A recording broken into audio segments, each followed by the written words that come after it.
सारे देव और दानव मिलकर समुद्र मंथन किए।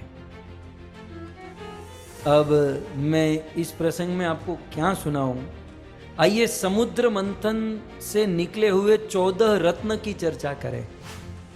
समुद्र मंथन से कितने रत्न निकले?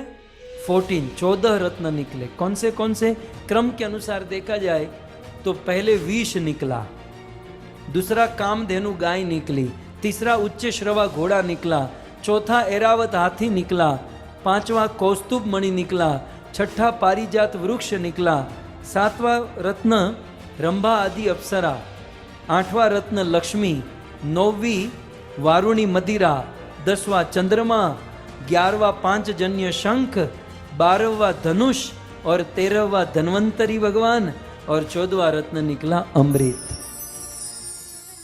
ऐसे समुद्र मंथन से 14 रत्न निकले। ये 14 रत्न तो हैं ही, ये प्रसंग तो छठे मनवंतर में घटा है, लेकिन हमारे आचार्यों ने इन 14 रत्नों के द्वारा हम लोगों के जीवन में कुछ प्रैक्टिकल शिक्षा प्रदान की है कि एक्चुअली ये 14 रत्न का स्वरूप क्या है, इससे हमें हमारे जीवन में शिक्षा क्या लेनी है। समुद्र मंथन एक बहुत बड़ा उद्यम है। इस दुनिया में सबसे पहला और सबसे बड़ा उद्यम हुआ तो वो है समुद्र मंथन।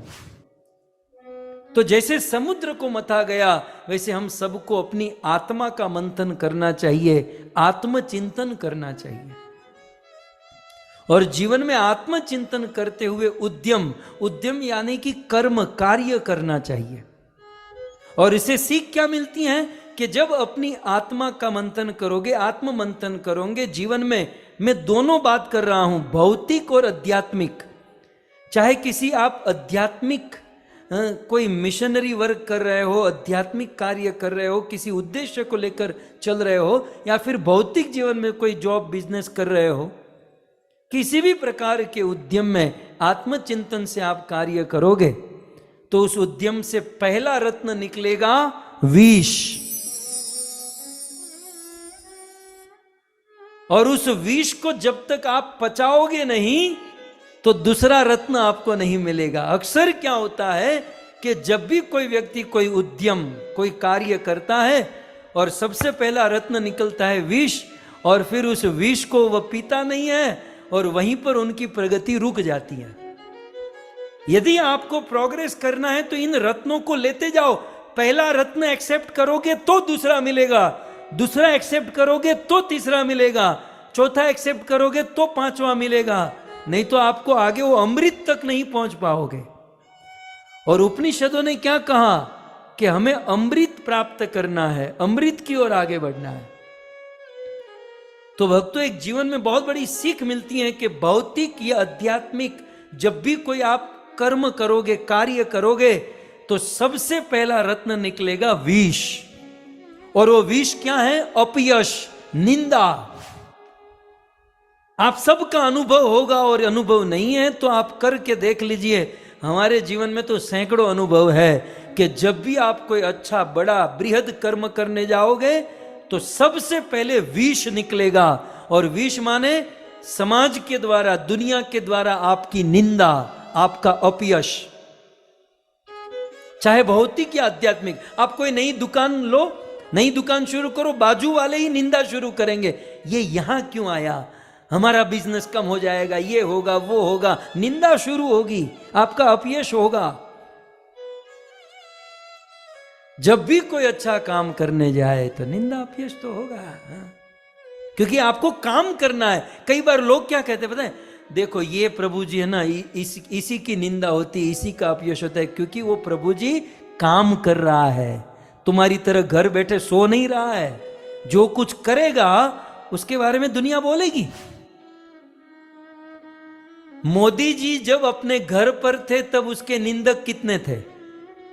जब मोदी जी गुजरात के सीएम बने तब निंदक कितने बढ़े? और जब मोदी जी भारत के पीएम बने तब कितने निंदक बढ़े? बंदा जितना बड़ा काम करते जाएगा उतनी निंदा बढ़ती जाएगी, उतना अपयश बढ़ेगा। लेकिन हां, इस निंदा, इस अपयश, इस विष के घूंट को आपने पी लिया तो दूसरा रत्न मिलेगा, कामधेनु गाय। समझे? तो डरना नहीं है। जीवन में कुछ करना चाहते हो तो ये 14 रत्न की सीख जीवन में उतार लीजिए कि जब कोई भौतिक या आध्यात्मिक, में बार बार कहूंगा, जब आप कुछ करना चाहते हो तो सबसे पहले आपको विष मिलेगा, आपका अपयश होगा कि देखो ये चला है, ये क्या करने वाला है, हम भी देखेंगे क्या करेंगे, बहुत सारी बातें होगी। लेकिन इस विष को आप पी जाइए। जब इसे हम पी जाएंगे तो दूसरा रत्न निकला, कामधेनु गाय। ये कामधेनु गाय क्या है? कविगण शिक्षा देते हैं, प्रतिभा। जब विष का घूंट पी जाओगे तब आपकी प्रतिभा बढ़ेगी, आपको प्रतिभा रूपी कामधेनु मिलेगी। और ये प्रतिभा कैसी होगी? आपको अपॉर्चुनिटी मिलेगी। 365 दिन और 24 घंटा आपको जगत का उद्धार करने की अपॉर्चुनिटी मिलेगी। आप जहां भी जाओगे आपको बहुत सारे विकल्प मिलेंगे यदि वो विष पी गए। और अब आपके हाथ में है कि उस अपॉर्चुनिटी का क्या कैसे इस्तेमाल करना है। तो ये दूसरा रत्न आपने स्वीकार किया, कामधेनु गाय। तो फिर तीसरा रत्न, उच्चैःश्रवा घोड़ा। ऐसा घोड़ा जो उड़ता है। समुद्र मंथन से तीसरा रत्न उच्चैःश्रवा घोड़ा। वो मिलने वाली अपॉर्चुनिटी को लेकर आप मेहनत करने लगे, जगत के उद्धार में लग गए, तो आपके जीवन के सत संकल्प को गति मिलेगी। फिर आप चलोगे नहीं, आप उड़ोगे, आप रॉकेट की गति से जगत का उद्धार करोगे। और एक बात कहें, ये तीसरे रत्न उच्चैःश्रवा घोड़े को आपने पचा लिया और आप जगत का उद्धार करने लगे, मेहनत करने लगे, तो फिर चौथा रत्न मिलेगा, ऐरावत हाथी। चौथा रत्न ऐरावत हाथी माने जब आप घोड़े की तरह उड़ते हुए आपने न दिन देखा न रात देखी और जगत का उद्धार कल्याण करने लगे, तो फिर चौथा रत्न ऐरावत हाथी। हाथी माने प्रतिभा, आपकी प्रतिभा बढ़ेगी, पूरे जगत में आपकी प्रतिभा हो जाएगी। प्रतिभा जानते हैं, हाथी जब किसी गांव में आता है, गांव क्या शहरों में भी आता है, तो एक बार तो बंदा देखता है कि हाथी है। सो ऐरावत हाथी, चौथा रत्न, प्रतिभा बढ़ेगी आपकी। गांव में आप देखो, लोग घर से अपना सारा काम छोड़कर हाथी को देखने के लिए मार्ग पर आते हैं। क्या हुआ, क्यों? हाथी आया, हाथी आया। आपकी प्रतिभा हाथी की तरह बढ़ेगी। लेकिन आपने एक चीज देखी होगी, जब हाथी गांव में आता है ना, सब लोग प्रसन्न होते हैं, सब खुश होते हैं, लेकिन एक जीव साला बहुत दुखी होता है। एक जीव बहुत दुखी होता है। सो आपकी प्रतिभा को लेकर जगत बहुत प्रसन्न होगा, लेकिन एक प्रकार के जीव बहुत दुखी होंगे, और वो कौन है? कुत्ते। हाथी को देखकर कुत्ते बहुत दुखी होते हैं और फिर भौंकते हैं। आपने थोड़ा सा निरीक्षण, मैंने तो बहुत किया, कि हाथी के आगे कुत्ते की औकात है कि हाथी के आगे खड़े रहकर भौंके। ये जितने भी कुत्ते भौंकते हैं ना, वो हाथी के पीछे पीछे भौंकते हैं। आगे आने की हिम्मत उसकी औकात ही कहां है, वो पीछे खड़े खड़े भौंकते हैं। और हाथी क्या करता है? हाथी अपनी गरिमा में चलता है और चलते चलते उस गांव से बाहर निकलकर दूसरे गांव में, दूसरे गांव से तीसरे गांव में, लेकिन कुत्ते उसी गांव में रह जाते हैं। कुत्ते उसी गांव, उसी गली में बेचारे रह जाते हैं। हाथी प्रोग्रेस करता है, हाथी आगे निकल जाता है, और कुत्ते उसी गलियों में भौंकते रहते हैं। कुत्तों का कोई ज्यादा औकात नहीं, वो ज्यादा आगे जा ही नहीं सकते। और हाथी के जाने के बाद वो कुत्ता दूसरे से पूछता है, कैसा भौंका बता? हा? मैं अच्छा भौंका ना? ऐसा है। सो ये चौथा रत्न है ऐरावत हाथी। आपकी प्रतिभा हाथी की तरह हो जाएगी। स्वदेशे पूज्यते राजा। राजा जो होता है ना, वो केवल अपने देश में ही पूजा जाता है। स्वदेशे पूज्यते राजा, लेकिन विद्वान सर्वत्र पूज्यते। विद्वान पूरी दुनिया में पूजा जाता है। लेकिन ये हाथी दुनिया में पूजा जाए, ये कुत्तों से बर्दाश्त नहीं होता। ये छोटे छोटे लीडर और ये सब जो है ना, अपनी संस्थाओं में भी नहीं पूजे जाते, और जब किसी विद्वान को देखते हैं, उसकी गरिमा को देखते हैं, तो फिर भौंके बिना रह नहीं सकते। आपकी गरिमा बढ़ेगी। और हाथी की तरह आपने अपनी चाल को नहीं रोका, भौंकने वाले को भौंकने दिया और आप अपनी गति से चलते रहे, तो पांचवा रत्न कौस्तुभ मणि आपके सिर पर ताज लग जाएगा। आपके सिर पर जो भगवान मुकुट पहनते हैं, जो जो जो कौस्तुभ मणि को भगवान अपने हृदय में रखते हैं, आपके सिर पर ताज, मतलब दुनिया में आपका सम्मान शुरू हो जाएगा, आपका सत्कार शुरू हो जाएगा, क्योंकि आपने गति नहीं रोकी है, आप अपनी गति से चलते रहे, गति नहीं रोकी।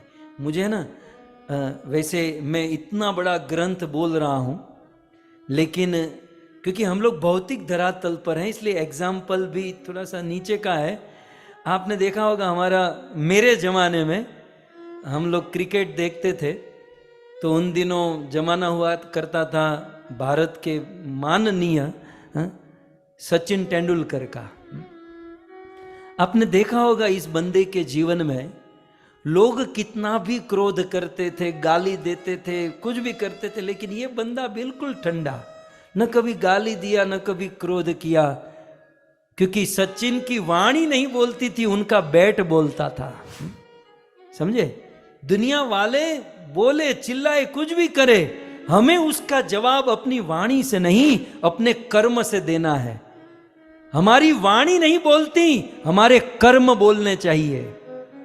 बाकी अब दुनिया वालों को कहां कहां आप जवाब देने जाओगे, आपके कर्म बोलने चाहिए जो। और यदि कर्म बोलते रहे, आप अपने कर्म करते रहे, तो पांचवा रत्न कौस्तुभ मणि मिलेगा, भगवान आपके सर पर ताज पहना देंगे। और जब वो आपने पचा लिया, देखो जहां कहीं भी अपच हुआ तो वहीं प्रगति रुक जाएगी, लेकिन इसे भी आपने पचा लिया तो छठा रत्न मिलेगा, पारिजात वृक्ष। पारिजात ऐसा कल्प वृक्ष, फिर तो आप जो भी संकल्प करोगे ना, वो सारे साधन आपके सामने उपस्थित हो जाएंगे। आपका जो सत्य संकल्प है उसे पूर्ण करने के जितने भी साधन है, आपको संकल्प करने मात्र से मिलने लगेंगे, सारी सुविधा आपको मिलने लगेगी। लेकिन फिर एक परीक्षा होगी आपकी कि पारिजात वृक्ष के बाद सातवां रत्न कौन सा निकला? रंभा आदि अप्सरा। फिर ये परीक्षा आएगी, अप्सराएं। न धनम न जनम न सुंदरी कविताम वा जगदीश कामये। फिर आपने जैसे ये रंभादि अप्सरा जो ना वासना का प्रतीक है, दूसरों का ले लेने की भावना। रावण के पास धन की कमी थी, लेकिन उसकी वासना कैसी थी? दूसरों का ले लूं, दैट्स इट। तो दूसरों का अपना माल बनाने की भावना। लेकिन इसे भी आपने पचा लिया, है ना? तो फिर आठवां रत्न समुद्र से निकला, लक्ष्मी जी। आपको धन, शक्ति, सामर्थ्य की कोई कमी नहीं रहेगी। लक्ष्मी धन का प्रतीक है। और जब आठवां रत्न आपको भरपूर लक्ष्मी मिल गई, तो फिर और एक परीक्षा, वारुणी मदिरा, नौवां रत्न, कि भाई धन का अभिमान, धन का मद नहीं होना चाहिए। वो मदिरा निकली, लक्ष्मी जी के बाद तुरंत मदिरा निकली। धन का मद होने का पूरा चांस, दौलत का नशा, यश का नशा, पूरा चांस। लेकिन जो खानदानी आदमी है ना, उसे कभी अभिमान, कभी मद नहीं होता। किसी कवि ने बहुत सुंदर कहा, जो खानदानी रईस है वो मिजाज नर्म रखते हैं अपना। गौर फरमाइए, जो खानदानी रईस है वो मिजाज नर्म रखते हैं अपना। तुम्हारा तो लहजा ही बता रहा है कि तुम्हारी दौलत नई नहीं है। ये ज्यादा उछलने वाले, फुदकने वाले उसके लहजे से ही पता चल जाता है कि ये सब नया नया है। बाकी जो खानदानी रईस होते हैं, खानदानी भक्त, खानदानी ज्ञानी, जिसकी खानदानी होती है, उसे पचा लेता है। उसे कभी मद नहीं होता अपने धन, अपनी शक्ति, सामर्थ्य, ऐश्वर्य का, अपनी भक्ति का मद नहीं होता। और जब इसे पचा लेते हैं तो 10वां रत्न निकला चंद्रमा। फिर उसका स्वभाव जो है ना शीतल बन जाता है, परम शीतल है? फिर उसका जीवन परम शीतल, स्वभाव शीतल, उसके व्यवहार में शीतलता आ जाती है। उसके आप बाजू में बैठो ना तो आपको एक आनंद का, एक शांति, शीतलता का एहसास होता है। और जब इसे बचा लिया, इसे स्वीकार किया, तो 11वां रत्न निकला पांचजन्य शंख, माने उद्घोष, माने आपकी कीर्ति पूरे विश्व में फैल जाएगी। आप फैलाओगे नहीं, वो कोई उपक्रम नहीं करना पड़ेगा, कोई नेटवर्क नहीं बिठाना पड़ेगा, आप अपना काम कर रहे हैं, लेकिन आपकी कीर्ति पूरे विश्व में फैलेगी। पांचजन्य की तरह शंख नाद होगा। लेकिन फिर परीक्षा आएगी, पग पग पर परीक्षा है भाई। जब 11वां रत्न आपकी कीर्ति शंख की तरह ध्वनि हुई, तो फिर 12वां रत्न है धनुष।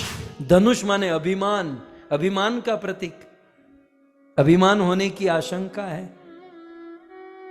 लेकिन सिद्धांतों पर टिके रहे और इतनी प्रगति करने के बाद भी अपने मूल को नहीं छोड़े, है ना, अपने मूल को नहीं छोड़े, तो उस अभिमान से बच जाओगे। और फिर 13वां रत्न निकलेगा धन्वंतरी। धन्वंतरी, आप सारी इच्छाओं से ऊपर उठ जाओगे। धन्वंतरी जो आयुर्वेद के देवता, सबका इलाज धन्वंतरी के पास है, माने दुनिया में सभी जीव का इलाज आपके पास मिलेगा। आपकी वाणी, आपका धन, आपके पास जो भी सामर्थ्य है, उससे कोई भी व्यक्ति आपके पास आया, आप उसका उपचार करने की ताकत रख सकते हो, धन्वंतरी। और इस प्रकार से आप परोपकार करते गए करते गए करते गए, तो 14वां रत्न आपको मिलेगा अमृत, जिसके लिए मनुष्य जीवन मिला है। अमृत की प्राप्ति होगी। यह है हमारे जीवन की श्रृंखला। ये जितने भी रत्न निकले, उसे समझे, उसे पचाए, उसे स्वीकार करे, समझे, पचाए। जहां नहीं पचा वहीं पर हमारी प्रगति रुक जाएगी। अब कौन कहां रुका हुआ है, कहां टिका है और कौन प्रोसेस में है, वो आप देखिए। लेकिन है ये 14 रत्न की गाथा हमारे जीवन की गाथा। तो इस प्रकार से यह समुद्र मंथन करके अमृतस्य पुत्र, हम सब अमृत के पुत्र हैं और इस अमृत को प्राप्त कर सकते हैं।